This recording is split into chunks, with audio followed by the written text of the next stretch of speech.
Hi, my name is Bobby Owsinski, and I'm the author of the Mastering Engineer's Handbook, as well as these other best-selling books on recording and music. I'm going to show you how to do your own mastering with the help of IK Multimedia's T-Rax mastering software.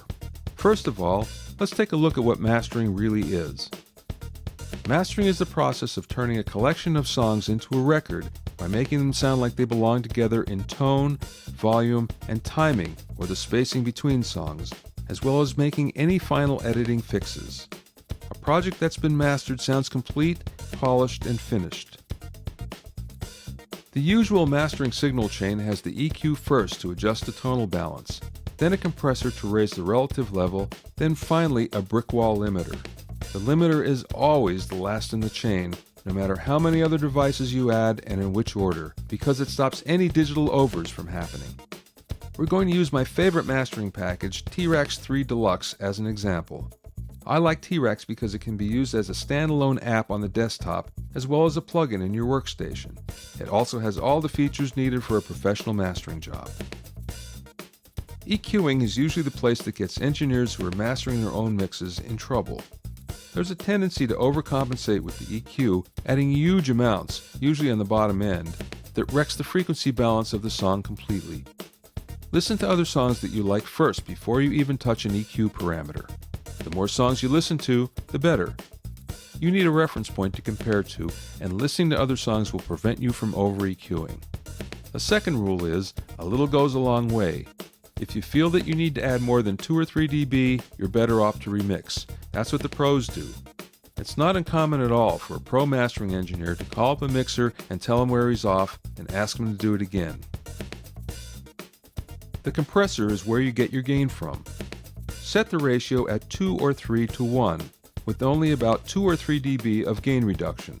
Then increase the level of the program to the desired amount by increasing the output level of the compressor. If you're mastering for CDs, set the master level on the limiter to -0.1 or -0.2 dB to contain the peaks and avoid digital overs.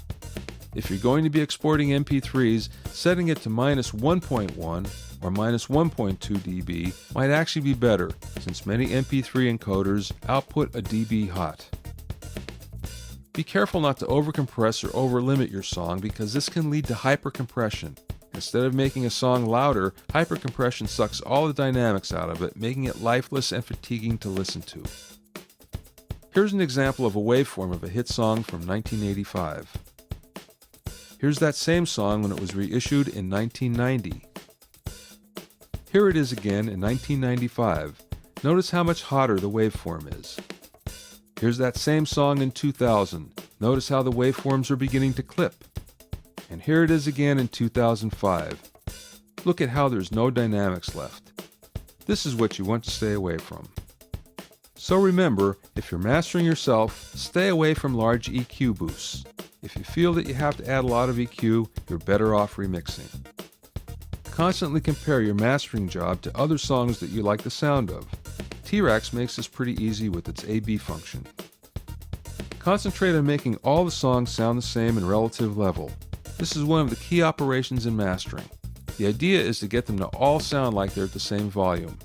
It's pretty common for mixes to sound different from song to song, even if they're done by the same mixer with the same gear. But it's your job to make the listener think that the songs were all done on the same day in the same way. Finish the songs by editing out count-offs and glitches, fixing fades, and creating spreads for CDs and vinyl records. In the next video, we'll show some examples of how to use T-Rax to do your own mastering.